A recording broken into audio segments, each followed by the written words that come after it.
ఏంటంటే మన art accountants అంటే మీరు ఏదైతే ప్రొఫైల్ జాయిన్ అవుతున్నారో దాంట్లో 95% మీరు వర్క్ చేసే మొత్తం అక్రూవల్స్ మీదనే ఉంటుంది. ఓకే, సో నేను ఆల్రెడీ చెప్పిన ఈ క్వశ్చన్ లేకుండా మీకు అసలు ఇంటర్వ్యూ అనేది కాదు. ఈవెన్ టెక్నికల్ రౌండ్స్ అని ఉంటాయి కదా, మనకు 1 or 2 టెక్నికల్ రౌండ్స్ ఉంటాయి మీకు ఇంటర్వ్యూలో. ఫస్ట్ రౌండ్ లో అడుగుతారు క్వశ్చన్, సెకండ్ రౌండ్ లో అడుగుతారు.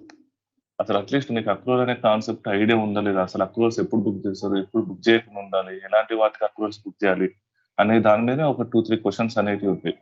సో ఈ కాన్సెప్ట్ మీద కొంచెం క్లారిటీ ఎక్కువ ఉంటే అట్లీస్ట్ 50% మీరు ఇంటర్వ్యూలో కొంచెం కాన్ఫిడెంట్ కూర్చోగలరు, క్రాక్ చేయలేదు కూర్చోగలరు. ఈ కాన్సెప్ట్ ఐడియా ఉంటుంది, ఎందుకంటే ఆ ప్రొఫైల్లో వర్క్ చేసే ప్రతి ఒక్కరు చేసే వర్కే అది కాబట్టి. సో మిమ్మల్ని ఇంటర్వ్యూ అడిగే ప్యానల్ వాళ్ళు కూడా ఇదే ఆర్ట్వేర్ ప్రొఫైల్లో ఉన్న లీడ్స్ లేకుంటే మేనేజర్స్ లేకుంటే సీనియర్ మేనేజర్ వాళ్ళే తీసుకుంటారు కాబట్టి వాళ్ళ ఎక్స్పెక్టేషన్స్ కూడా మీకు అక్రూవల్ కాన్సెప్ట్ మీద ఫుల్ క్లారిటీ ఉందా లేదా అని చూసుకుంటారు.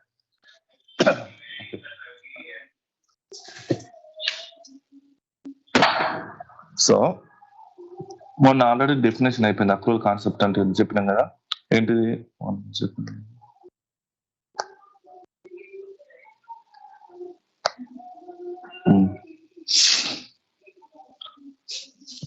సో డెఫినేషన్ వచ్చేసి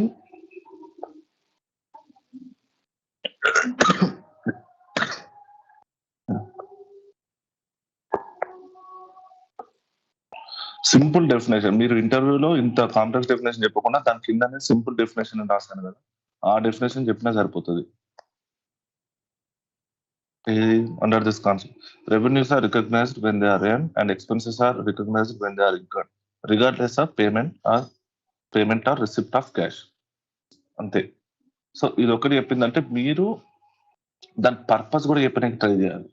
మామూలుగానైతే మిమ్మల్ని ఇంటర్వ్యూకి వచ్చి అక్రూవల్ కాన్సెప్ట్ అంటే ఏంటిది అని అడుగుతాడు, కాకపోతే ఎక్స్ట్రా పాయింట్ చెప్పాల్సింది మాత్రం పర్పస్. అందుకనే సెపరేట్ గా రాసిన పర్పస్ ఏంటి, to assures that accurate representation of financial position and financial performance. Okay, దీంట్లో ఉన్న టైప్స్ ఆఫ్ అక్రూవల్స్ మనం ఇవాళ చెప్పుకుందాం. ఆల్రెడీ మొన్న కవర్ చేశాను కానీ ఫాస్ట్ అయిపోయింది. ఇందులో ఓన్లీ 4 టైప్స్ ఉంటాయి. 2 types are related to expenses and 1 type is related to expense, 1 type is related to income. Okay, and expense or income లో రెండు కామన్ గా ఉండేది అంటే ఒకటేమో వితౌట్ పే, ఇంకోటేమో అడ్వాన్స్ పే.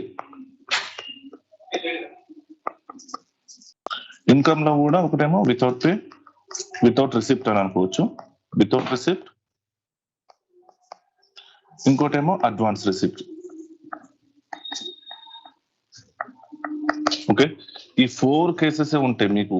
ఏది అక్రూవల్స్, ఈ 4 కేసెస్ కాకుండా అంటే మీరు ఏ అక్రూవల్ బుక్ చేసినా కూడా, ఎటువంటి ఎంత పెద్ద కాంప్లెక్స్ జర్నల్ ఎంట్రీ తీసుకున్నా కూడా, కాంప్లెక్స్ ఫైనాన్షియల్ ట్రాన్సాక్షన్ తీసుకున్నా కూడా, మీరు అక్రూవల్ బుక్ చేయాలంటే ఈ 4 ఎక్కడో ఒక ఈ 4 ఫాలో అవుతూ ఉంటుంది ఆ ఎంట్రీ వచ్చేసి. సో ఫస్ట్ ఎక్స్పెన్స్ రిలేటెడ్ చూసుకుంటే వితౌట్ పే అంటే మనం expenses incurred but payment not made. ఇది ఒక 1 టైప్. అంటే ఏంది, నువ్వు ప్రతి ఒక్క ఎగ్జాంపుల్ కి జూన్ పీరియడ్ తీసుకున్నాము. ఓకే,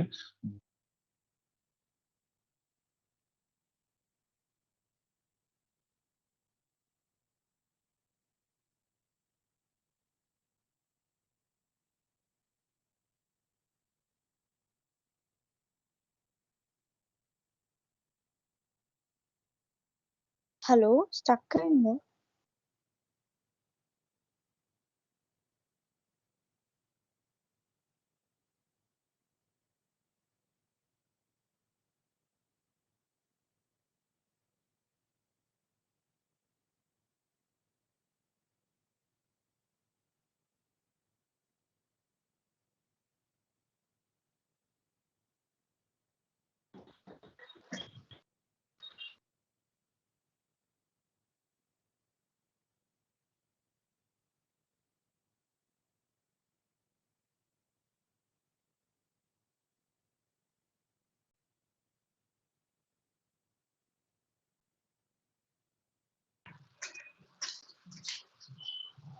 హలో,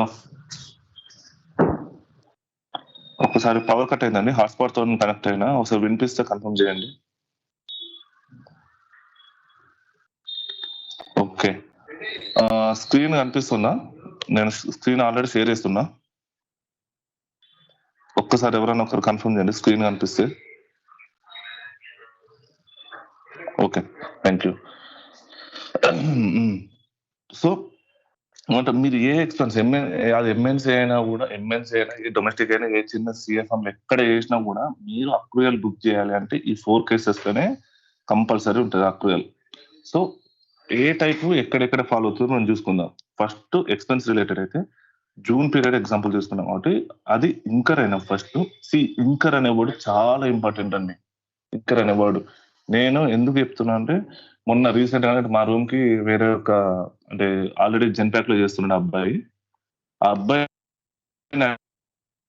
దాంట్లో question expense definition, income definition అడిగారు. ఎక్స్పెన్స్ డెఫినేషన్, ఇన్కమ్ డెఫినేషన్ మీకు ఆల్రెడీ ఈ ట్రైనింగ్ మెటీరియల్ లో ఉన్నది. నాకు మొన్న తెలిసింది ఈ ట్రైనింగ్ మెటీరియల్ ఎక్కడ ఉంది.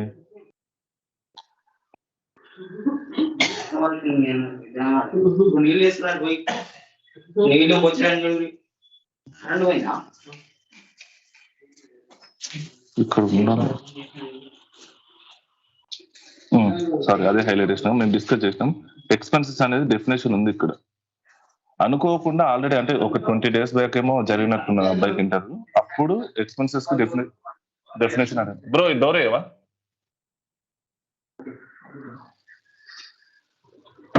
ఎక్స్పెన్సెస్ కు డెఫినేషన్ అడిగిందట. సో నేను ఏదైనా ఒకవేళ స్ట్రెస్ చేస్తే, నాకు ఇట్లాంటి ఎప్పుడైనా మ్యాటర్ ఏదైనా ఇన్ఫర్మేషన్ నచ్చినప్పుడు స్ట్రెస్ చేస్తూ ఉంటా. సో దాన్ని మీరు కొంచెం ఫోకస్ ఉంటే మీరు ఇంటర్వ్యూలో కొంచెం కన్ఫ్యూజ్ కాకుండా ఉంటుంది. ఎందుకంటే ఎక్స్పెన్స్ ఇన్కమ్ అంటే మన అందరికి తెలుసు. ఆ క్వశ్చన్ ఏమన్నదో ఏదో ఒకటి మనం చెప్పొచ్చు. కాకపోతే కరెక్ట్ ఇంటర్వ్యూ టైంలో మనం డైరెక్ట్ ఆన్సర్ ప్యానిక్ అవుతాం. అసలు ఎక్స్పెన్స్ అంటే ఎక్స్పెన్స్ దాన్ని ఎలా ఎక్స్ప్లెయిన్ చేయగలము అనే ఆన్సర్ ఇస్తారు తప్ప కానీ అసలు ఎక్స్పెన్స్ కి కరెక్ట్ డెఫినేషన్ మీరు చెప్పలేరు ఆ టైంలో. ఈవెన్ నేనున్నా కూడా నేను ఏంటంటే ఏదో ఒకటి మ్యానిపులేట్ చేసి మన కంపెనీకి కానీ ఒక ఆర్గనైజేషన్ నుంచి క్యాష్ అవుట్ ఫ్లో క్రియేట్ చేసే ఏదైనా యాక్టివిటీ ఉంటే దాన్నే ఎక్స్పెన్స్ అంటారు అని చెప్పిన ఎవరికి అబ్బాయి అడిగినప్పుడు. కాకపోతే రియల్ డెఫినేషన్ వచ్చేసి ఇంకడ్ అనే మీనింగ్ ఉండాలంట. అంటే ఇంటర్వ్యూ ప్యానల్ చెప్పింది, మావాడు ఆల్రెడీ చెప్పలేదు ఆన్సర్. కాకపోతే ఇంకడ్ అనే వర్డ్ ఉంటేనే ఎక్స్పెన్స్ కి వ్యాలిడ్ డెఫినేషన్ అనేది ఉంటుంది. సో ఇట్లా ఎక్స్పెక్ట్ చేసే వాళ్ళు కూడా ఉంటారు. ఓకే, సో నేను తెలియకుండా చాలా సార్లు చెప్తూ ఉన్నా కానీ ఇంటర్వ్యూ టైంలో మాత్రం ఇట్లాంటి వర్డ్స్ మనకు కంపల్సరీ గుర్తు అనేది రావు. మనం ఏదో ఒకటి వ్యాలిడిటీ వచ్చేటట్టు మనం ఆన్సర్ చెప్తూ ఉంటాం. అట్లీస్ట్ సాటిస్ఫై అని అవుతాదని ఏదైనా ఒక ఆన్సర్ చెప్తే. ఓకే, సో ఎక్స్పెన్సెస్ ఫస్ట్ ఏంటిది, expense incurred but payment is not made. ఇది జూన్ పీరియడ్ లో నువ్వు ఎక్స్పెన్స్ అనేది ఇంకర్ అయినావు, కాకపోతే పేమెంట్ అనేది జరగలేదు. అట్లాంటి టైప్ ఆఫ్ ఎక్స్పెన్సెస్ కి అది ఫస్ట్ టైప్. ప్రతి ఒక్క టైప్ ఆఫ్ అక్రూయల్ కి మనకు స్టాండర్డ్ ఎంట్రీస్ ఉంటాయి. సో మనకు 4 types ఆఫ్ ఎక్స్పెన్స్ అక్రూయల్స్ ఉన్నాయి కాబట్టి 4 స్టాండర్డ్ ఎంట్రీస్ ఉంటాయి. సో మీరు ఎన్ని ఎంట్రీస్ పోస్ట్ చేసినా, ఇప్పుడు నేను మళ్ళీ రేపటి నుంచి రియల్ టైం ఎగ్జాంపుల్స్ చెప్తాను. ఇప్పుడు అక్రూవల్ కాన్సెప్ట్ కవర్ చేసిన రేపటి నుంచి మేము మా కంపెనీలో ఎట్లాంటి అక్రూవల్స్ పోస్ట్ చేసినాం. సో నేను ఒక 8 to 10 రియల్ టైం అక్రూవల్స్ చెప్తా. సో కాన్సెప్ట్ అనేది మీకు అర్థం కావాలి. మీరు రియల్ టైంలో దాన్ని ఏమంటారు, సపోర్టింగ్స్ ఎక్కడి నుంచి తెచ్చుకో, డేటా ఎక్కడి నుంచి తీసుకొస్తారు, ఆ వర్కింగ్స్ ఎలా ప్రిపేర్ చేస్తారు, అండ్ అల్టిమేట్ గా ఎంట్రీ ఏంటి, ఎలా పోస్ట్ చేస్తారు అనేది మీరు తెలుసుకోవాలి. కాకపోతే ఎంట్రీ వచ్చేసరికి సింపుల్ ఎంట్రీనే ఉంటుంది. ఇప్పుడు పేరోల్ అక్రూవల్స్ అని అన్నాను అనుకోండి ఎగ్జాంపుల్.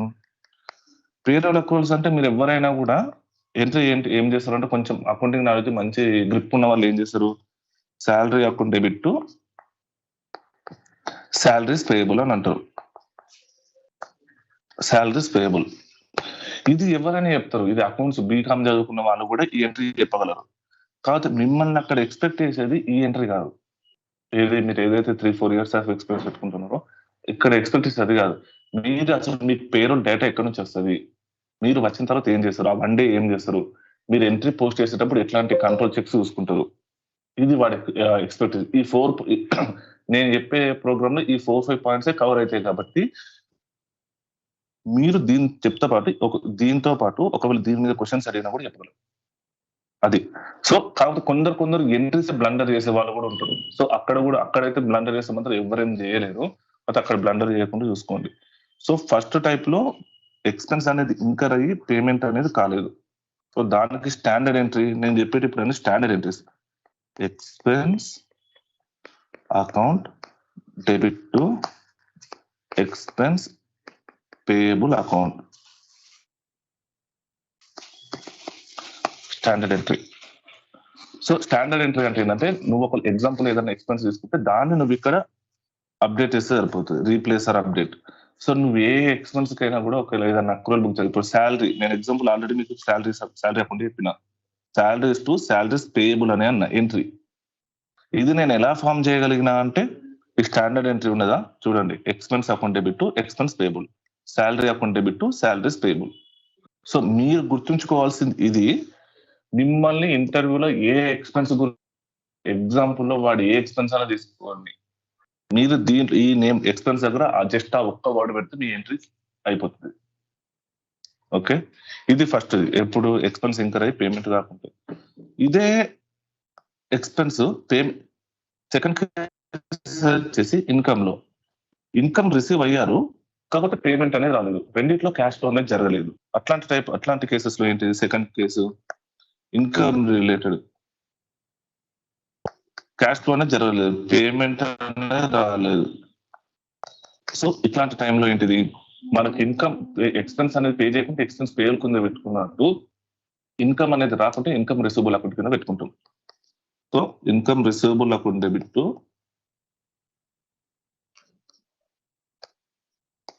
ఇన్కమ్ అకౌంట్, ఇది స్టాండర్డ్ ఎంట్రీ. దీన్నే మీరు ఇన్కమ్ రిసీవబుల్ ప్లేస్ లో కూడా మీరు అక్రూడ్ ఇన్కమ్ అని కూడా రాసుకోవచ్చు. మీకు ఇచ్చే దాంట్లో ఉంటుంది అక్రూడ్ ఇన్కమ్ అని, అక్రూడ్ ఇన్కమ్ అయినా రాసుకోవచ్చు. అక్రూడ్ ఇన్కమ్ మిమ్మల్ని ఒక్కొక్కసారి ఏంటంటే అక్రూడ్ ఇన్కమ్ అంటే ఏందో క్వశ్చన్ అడిగే ఛాన్స్ కూడా ఉంటుంది. అంటే నేను విన్నా అక్రూడ్ ఇన్కమ్ అంటే ఏంటి అంటే అక్కడ మీరు మళ్ళీ, ఎందుకంటే ఇక్కడ accrued expense accrued income either nothing but ఆ ఎక్స్పెన్స్ కానీ ఇన్కమ్ కానీ ఇంకర్ అయినా లేకపోతే చేంజ్ చేసినా అంటే క్యాష్ ఫ్లో అనేది జరగలేదు అక్కడ, అంతే. Okay, same accrued income account debit to income account, ఇదే స్టాండర్డ్ ఎంట్రీ. మీరు ఏ ఇన్కమ్ చూసుకున్నా కూడా మీరు స్టాండర్డ్ ఎంట్రీని ఇన్కమ్ అనే వర్డ్ దగ్గర ఏదైతే ఇన్కమ్ రిలేటెడ్ ఎంట్రీ అడుగుతుందో జస్ట్ ఆ నేమ్ ని రిప్లేస్ చేస్తే సరిపోతుంది. ఎగ్జాంపుల్లో రెంట్ అయినా లేకుంటే ఇంట్రెస్ట్ అయినా వేరే ఏదైనా డివిడెండ్, ఇంకా మాక్సిమం అసలు తక్కువ ఉంటాయి ఇప్పుడు దాని ఇన్కమ్స్, ఎందుకంటే కంప్లీట్ కోర్ బిజినెస్ ఏదైతే ఉంటుందో దాని బిజినెస్ ఉంటుంది, ఇట్లాంటి సైడ్ ఇన్కమ్స్ అనేది తక్కువ ఉంటాయి. ఇక సేల్స్ వాటికి అన్నింటికి డేటా కింద పడిపోతారు, అవి ఇక్కడ రావు. అయితే వేరే ఏదైనా అదర్ ఇన్కమ్స్ రిలేటెడ్ అప్రూవల్స్ అడుగుతున్నారు. ఇప్పుడు నేను చెప్పేదంతా మీకు రాయల్టీ ఉంటుంది అండ్ కమిషన్ ఉంటుంది. నేను చెప్పే దాంట్లో ఎగ్జాంపుల్స్, నేను ఏదైతే మా రియల్ టైమ్ లో మేము ఇన్కమ్ అప్రూవల్స్ బుక్ చేస్తామో దాంట్లో మీకు రాయల్టీ కవర్ అవుతుంది, కమిషన్ కవర్ అవుతుంది. సో వీటికి కూడా మీరు ఎంట్రీ ఏ ఎంట్రీ వేసుకోండి. ఇక్కడ నేను 5 ఎగ్జాంపుల్స్ చెప్పిన, ఈ 5 ఎగ్జాంపుల్కి మీరు ఎంట్రీ ఫామ్ చేయగలరు.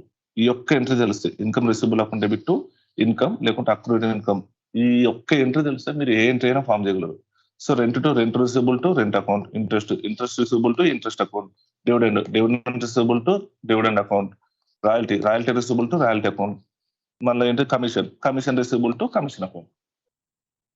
సో మీరు ఏదన్నా ఒకవేళ ఇన్కమ్ అక్రూవల్స్ అడిగితే మాత్రం ఇంతే, మీరు మనసులో అనుకోవాలా, డైరెక్ట్ ఆన్సర్ ఇస్తారు. ఇది ఎప్పుడు ఈ రెండు కేసెస్ క్యాష్ ఫ్లో అనేది జరగనప్పుడు, క్యాష్ ఫ్లో జరగకుంటే ఈ ఎంట్రీస్, క్యాష్ ఫ్లో జరిగినప్పుడు ఎట్లాంటి అక్రూవల్స్ పోస్ట్ చేస్తాం. క్యాష్ ఫ్లో జరిగింది అంటే ఐదర్ పేమెంట్ అయినది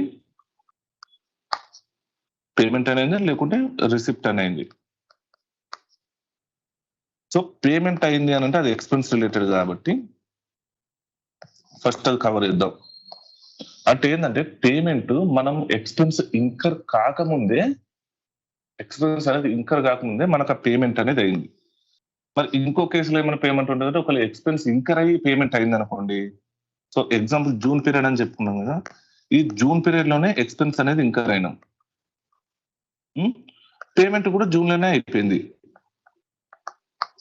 జూన్ పీరియడ్ లోనే ఇంకర్ అయినాము ఎక్స్పెన్స్, జూన్ పీరియడ్ లోనే పేమెంట్ అయిపోయింది. ఇట్లాంటి వాటికి ఎట్లాంటి ఏమేంటి వస్తుంది, అక్రూవల్ కాన్సెప్ట్ కవర్ అవుతుందా? కవర్ కాదు. అక్రూవల్ కాన్సెప్ట్ బేసిక్ మీనింగ్ ఏంటిది, ఒకవేళ ఎక్స్పెన్స్ అనేది ఇంకా ఏ పీరియడ్ కి సంబంధించిన ఎక్స్పెన్స్ ఆ పీరియడ్ లోనే రికగ్నైజ్ చేయాలి, ఒకవేళ పేమెంట్ అయినా కాకుండా కూడా. అది దాని డెఫినేషన్, అవునా? సో ఒకవేళ నువ్వు ఎక్స్పెన్స్ అనేది జూన్ లో ఇంకర్ అయ్యి జూన్ లో ఎక్స్పెన్స్ పేమెంట్ అనేది జరిగితే సింపుల్ ఎంట్రీ పోస్ట్ చేస్తావు. ఏంటిది? ఎక్స్పెన్స్ అకౌంట్ ఆ మంత్ ఆ పీరియడ్ లోనే అండ్ బ్యాంక్ అకౌంట్. ఇది ఎవరు పే చేస్తారు? ఇది ఏపీ టీమ్ వాళ్ళు చూసుకుంటారు. ఎందుకంటే ఆ మంత్ లో జరిగిన ఎక్స్పెన్స్ ఆ మంత్ లో పేమెంట్ అయితే. అదే ఒకవేళ ఎక్స్పెన్స్ ఇన్కమ్ అనేది మనం ఎర్న్ చేసి మనకి క్యాష్ కూడా వచ్చింది అనుకోండి, సింపుల్ ఎంట్రీ బ్యాంక్ అకౌంట్. ఇది జస్ట్ లైక్ క్యాష్ సేల్స్ లెక్క. బ్యాంక్ అకౌంట్ డెబిట్ టు ఏదైతే ఇన్కమ్ ఉంటుందో ఇన్కమ్ అకౌంట్. ఇది సింపుల్ ఎంట్రీ. వీటి గురించి అసలు ఎవరు స్ట్రెస్ కూడా వేయడం, అసలు మనం పట్టించుకుని మనకు అసలు ఇట్లాంటి కేసెస్ కూడా కాకు. మనకు దాకే కేసెస్ రియల్ టైమ్ లోనైనా మనకి ఇంటర్వ్యూలో ఉండేది ఏంటంటే, ఒకవేళ ఎక్స్పెన్స్ ఇంకర్ అయ్యి పేమెంట్ చేయకుంటే, లేకుంటే ఎక్స్పెన్స్ అనేది ఇంకర్ కాకముందే మనకి ఏదైనా పేమెంట్ వస్తే, ఇట్లాంటి వాటికి. ఓకే, సో ఫస్ట్ ఏమంటారు, పేమెంట్ ఎక్స్పెన్స్ రిలేటెడ్ చూసుకుంటే ఎక్స్పెన్స్ అనేది ఇంకర్ కాలేదు, not at incur, but payment అనేది వచ్చేసింది. ఇదేంటిది? నథింగ్ బట్ ఇంకర్ కాకుండా పేమెంట్ అనేది మనం చేసేసాం, వచ్చింది కదా, మనం పేమెంట్ అనేది చేసేసాం. అంటే ఏంది? మనం ప్రీ పేమెంట్ చేసినాం. ఓకే, ప్రీ పేమెంట్ అనేది చేసినాం అంటే ఇంకర్ కాకుండా చేసేదాన్ని ప్రీ పేమెంట్ అంటారు. సో అట్లాంటి వాటినే మనం ప్రీపేడ్ ఎక్స్పెన్సెస్ అని అంటాం. ఇది వెళ్ళి అసెట్ సైడ్ కూర్చుంటుంది, ఏది బ్యాలెన్స్ షీట్ సైడ్. ఓకే, దీనికి ఎంట్రీ స్టాండర్డ్ ఎంట్రీ వచ్చేసి prepaid expense account debit to bank account. Okay, ఎందుకు? మనం త్రూ బ్యాంకే పే చేస్తాం కాబట్టి బ్యాంక్ బ్యాలెన్స్ అనేది తగ్గుతుంది. బ్యాంక్ బ్యాలెన్స్ తగ్గినప్పుడు బ్యాంక్ అనేది క్రెడిట్ అవుతుంది. మనకు ప్రీపేడ్ ఎక్స్పెన్స్ అనేది అసెట్ కాబట్టి అది డెబిట్ సైడ్ అనేది పెట్టేస్తాం. సో ఇది స్టాండర్డ్ ఎంట్రీ అండి. సో ఈ స్టాండర్డ్ ఎంట్రీ మీద నేను ఇప్పుడు ఒక ఎగ్జాంపుల్ చూపిస్తాను మీకు. ఆ ఎంట్రీలో స్టాండర్డ్ ఎంట్రీ ఈ 3 ఎంట్రీస్ ఏదైతే general entry expense to bank ఒకటి, ప్రీపేడ్ ఎక్స్పెన్స్ పేయబుల్, ఈ 3 కవర్ అయ్యేటట్టు ఒక ఎంట్రీ ఉంటుంది. మిమ్మల్ని ఏదన్నా కొంచెం కన్ఫ్యూజ్ చేయాలి అని అంటే మాత్రం మిమ్మల్ని అదే ఎంట్రీ అడుగుతారు. నన్ను అయితే దాదాపు ఒక 4-5 ఎంట్రీలు అడిగిండు. ఇందులో ఉంటది, కింద ఉంటది అది. మీరు ఈ ఎంట్రీ ఈ ఒక్క క్వశ్చన్ చూసుంటే ఈ ఒక్క క్వశ్చన్ లో అన్ని కవర్ అవుతాయి. ఓకే, ఈ ఎంట్రీ చాలా కాంప్లెక్స్ అండి. ఇది అంటే ఇప్పుడు మీరు చదువుకున్న వాళ్ళకి, ఇప్పుడు ఏదైతే మీరు చూసుకున్నారో ఆల్రెడీ పీడిఎఫ్ చూసుకున్న వాళ్ళకి ఈ ఎంట్రీలు ఏమున్నదిలే అని అనుకోవచ్చు. కాకపోతే ఇంటర్వ్యూలో ఈ ఆన్సర్ చెప్పిన వాళ్ళు చాలా మంది ఉన్నారు కన్ఫ్యూజ్ అయ్యి. ఓకే, సో ఏదో ప్రీపేడ్ ఎక్స్పెన్స్, రిసిప్ట్ మనకు ఇన్కమ్ అనేది ఇంకర్ కాకముందే మనకు అమౌంట్ అనేది వచ్చేసింది, అంటే అడ్వాన్స్ గా రిసీవ్ చేసుకున్నాం, కాకపోతే సర్వీసెస్ అనేది ప్రొవైడ్ చేయలేదు. ఓకే, దాన్ని ఎంట్రీ పోస్ట్ చేస్తాం, రిసీవ్డ్ ఇన్ అడ్వాన్స్ కదా. సో ఇది మనం సర్వీసెస్ ప్రొవైడ్ చేయకముందే మనం ఇది అడ్వాన్స్ కింద రిసీవ్ చేసుకుంటే దీన్ని ఎలా ట్రీట్ చేస్తాం? లయబిలిటీ కింద ట్రీట్ చేస్తాం కదా. సో మనకేమో క్యాష్ అనేది వచ్చేసింది, కాకపోతే ఇంకా సర్వీస్ అనేది మనం ప్రొవైడ్ చేయలేదు. సో ఏంటిది? Bank account debit to income receive in advance. ఇది ఎంట్రీ. సో మీరు ఏ ఎంట్రీ అనేది చూసుకోండి. ఇక్కడ ఒకవేళ రెంట్ ఉంటే రెంట్ రిసీవ్డ్ ఇన్ అడ్వాన్స్, లేకుంటే ఇంట్రెస్ట్ ఉంటే interest received in advance. A income అయినా కూడా ఆ ఇన్కమ్ పేరు పెడితే సరిపోతుంది. సో మీరు బట్టి పడతారా, మీరు నేర్చుకుంటారా, దీని గురించి తెలుసుకుంటారా అనేది మీ ఇష్టం. కానీ బిహైండ్ కాన్సెప్ట్ అయితే ఇంతే. ఒకవేళ పేమెంట్ జరగకుంటే మనం దాన్ని ప్రీపేమెంట్ చేసినట్టు కాబట్టి దాన్ని ప్రీపేడ్ ఎక్స్పెన్స్ తీసుకొని అసెట్ సైడ్ నుంచి త్రూ బ్యాంక్ వెళ్ళింది కాబట్టి బ్యాంక్ ని క్రెడిట్ చేసినాం. అదే ఇన్కమ్ అడ్వాన్స్ రిసీవ్ అయితే మనం ఇంకా సర్వీసెస్ ప్రొవైడ్ చేయలేదు కాబట్టి ఆ వచ్చిన అమౌంట్ అనేది మనకు లయబిలిటీ కింద ట్రీట్ చేస్తాం. సో లయబిలిటీ అంటే క్రెడిట్ సైడ్ నుంచి మనకి ఎందులోకి వచ్చింది? బ్యాంక్ అకౌంట్ లోకి వచ్చింది amount. So bank account debit చేసేస్తాం. ఇది ఇవి 4 ఎంట్రీస్. మీరు ఈ 4 ఎంట్రీస్ అయితే నేనైతే చిన్న హోంవర్క్ లెక్కిస్తా క్లాస్ అయిపోయిన తర్వాత. చేసిన వాళ్ళకైతే గుర్తున్నట్టే. ఇంకా ఒకవేళ మాకు వచ్చు అన్న వాళ్ళకి నేనైతే ఏం చేయలేను. మీరు ప్రతి ఒక్క దానికి 5 ఎగ్జాంపుల్, మీరు గూగుల్లో చూసుకుంటే ఎక్స్పెన్సెస్ ఎగ్జాంపుల్ అని చూసుకుంటే, ఏదైనా కంపెనీ కానీ చూసుకుంటే ప్రతి ఒక్కటి వస్తుంది. మీరు ఎక్స్పెన్సెస్, అక్రూడ్ ఎక్స్పెన్సెస్ కి 5 అండ్ ప్రీపేడ్ ఎక్స్పెన్సెస్ కి 5 అండ్ అక్రూడ్ ఇన్కమ్ కు 5 and received in advance receipt కి 5 ఫైవ్ ఎగ్జాంపుల్స్ మీరు ఎంట్రీస్ పోస్ట్ చేసి నాకు కొంచెం గ్రూప్ లో షేర్ చేస్తే మీరు కొంచెం చూసుకున్నారు అని అనుకుంటారు. మీరు ఇక్కడ ఫైవ్ చేయడం వల్ల మీరు 20 ఎంట్రీస్ కవర్ అవుతారు. ఒకవేళ మీ ఎంట్రీసే మీ పక్కన అంటే ఇప్పుడు ఆల్రెడీ నలుగురు ఉన్నారు కాబట్టి నలుగురు ఒకే ఎంట్రీస్ ప్రిపేర్ చేస్తారని ఏం రూల్ లేదు. సో మీరే 80 యూనిక్ కాకుండా కూడా మినిమం 40 అయినా యూనిక్ వస్తాయి, యూనిక్ ఎంట్రీస్ వస్తాయి. సో ఆ ఎంట్రీస్ మీరు నలుగురు చూసుకుంటే ఆ ఇంటర్వ్యూలో అంతకంటే ఎక్కువ క్వశ్చన్ అడగడు. సో మీకే యూజ్ అవుతుంది. సో నేనైతే రిక్వెస్ట్ చేస్తున్నా, ప్రతి ఒక్కరు ప్రతి ఒక్క దానికి స్టాండర్డ్ ఎంట్రీ ఏంటి, ఇప్పుడు ఎక్స్పెన్స్ పేబుల్ కు standard entry expense account debit expense payable. So example 1 ఏంటిది, నేను రెంట్ అని అనుకుంటున్నా. సో మీరు రెంట్ వదిలేయాలి ఇక. సో నేను రెంట్ అని అనుకుంటా అంటే ఎగ్జాంపుల్ రెంట్ ఎక్స్పెన్స్ అంటే ఎలా అంటే మీరు ఎలా ప్రిపేర్ చేయాలంటే ఫస్ట్ ఎక్స్పెన్స్ అక్రూడ్ ఎక్స్పెన్స్ కి నువ్వు ప్రిపేర్ చేస్తున్నావు. సో స్టాండర్డ్ ఎంట్రీ అని రాసుకోండి, expense account debit to expense payable account. ఏదైనా ఒకటి ఎక్స్పెన్స్ మీరు ఒక 5,000 ఏదో ఒకటి పెట్టుకోండి, కొంచెం ఎంట్రీ లెక్క ఫామ్ అవుతుంది 5,000. సో ఇది కాదు. సో ఎగ్జాంపుల్ 1 నేనేమనుకుంటున్నా, రెంట్ అనుకుంటున్నా. రెంట్ అనేది ఎక్స్పెన్స్. సో ఎంట్రీ వచ్చేసి rent 5,000, rent expense account debit to rent payable account 5,000. P&L అకౌంట్కి వెళ్తుంది. ఈ రెంట్ పేయబుల్ ఎక్కడికి వెళ్తుంది, బ్యాలెన్స్ షీట్కి వెళ్తుంది. ఎక్కడ, liability side, P&L account expense side. ఇది మీరు పంపించాల్సిన ఎంట్రీ నాకు. ఓకే, ఇది మీరు 20 ఎక్స్పెన్స్ అండి. ఈ ఎక్స్పెన్స్ కవర్ అయిన కాడ మళ్ళీ మీకు అడ్వాన్స్ అవద్దు. నాకు మీరు పంపించే 10 ఎక్స్పెన్సెస్ 10 ఇన్కమ్స్ లో కొంచెం కవర్ అయ్యేందుకు ఛాన్స్ ఉంటుంది. ఎందుకంటే ఇన్కమ్స్ ఎక్కువ ఉండవు. నేను చెప్పిన కవర్ చేసుకున్నా కూడా ఓకే ఫైన్. అయితే ఎక్స్పెన్స్ మాత్రం 10కు 10 యూనిక్ ఎక్స్పెన్సెస్ ఉండేటట్టు చూసుకోండి. ఓకే, సో నేనైతే చూస్తా మీరు ఎంతవరకు చేస్తారని. ఇవాళ సాయంత్రం వరకు పంపిస్తే అట్లీస్ట్ ఎవరైనా మిస్టేక్ చేస్తే తెలుస్తుంది, నలుగురికి తెలుస్తుంది. నలుగురు ఆ మిస్టేక్ మీరు ఇంటర్వ్యూలో చేయకుండా ఉంటుంది. సో అవుట్ ఆఫ్ ఇంట్రెస్ట్ మీరే చేయాలి ఇంకా అది. ఓకే, ఇవి స్టాండర్డ్ ఎంట్రీస్ అయిపోయినాయండి. సో ప్రతి ఒక్క ఈ 4 స్టాండర్డ్ ఎంట్రీస్ నేర్చుకుంటే మీరు ఇంటర్వ్యూలో ఎంట్రీ వరకు చెప్పగలరు. కాకపోతే నా దగ్గర ఎవరైతే కోచింగ్ తీసుకున్నారో వాళ్ళు ఇంటర్వ్యూలో నేను ఏ ఆన్సర్ చెప్పాలేనన్నా మీకు మొన్న ఆల్రెడీ చెప్పిన ఒక్క ఎంట్రీ ఒక్కటే చెప్తే సరిపోదు, అడ్జస్ట్మెంట్ ఎంట్రీ కూడా చెప్పనీకి రెడీగా ఉండాలి అని అన్నా. మీకు గుర్తుంటే నేను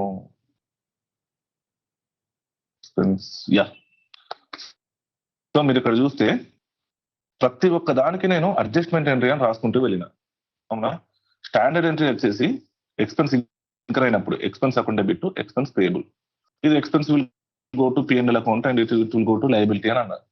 కాబట్టి అడ్జస్ట్మెంట్ ఎంట్రీ అంటే ఏంటిది, ఈ ఎక్స్పెన్స్ పేయబుల్ ఎప్పుడైతే ఉన్నదో ఎక్స్పెన్స్ కు సంబంధించిన అక్రూవల్ కాన్సెప్ట్ అంటే ఏంది, క్యాష్ ఫ్లో అనేది జరిగిన టైంకు జరగకుండా లేకుంటే ఒక అడ్వాన్స్ జరిగిన, అంతే కదా.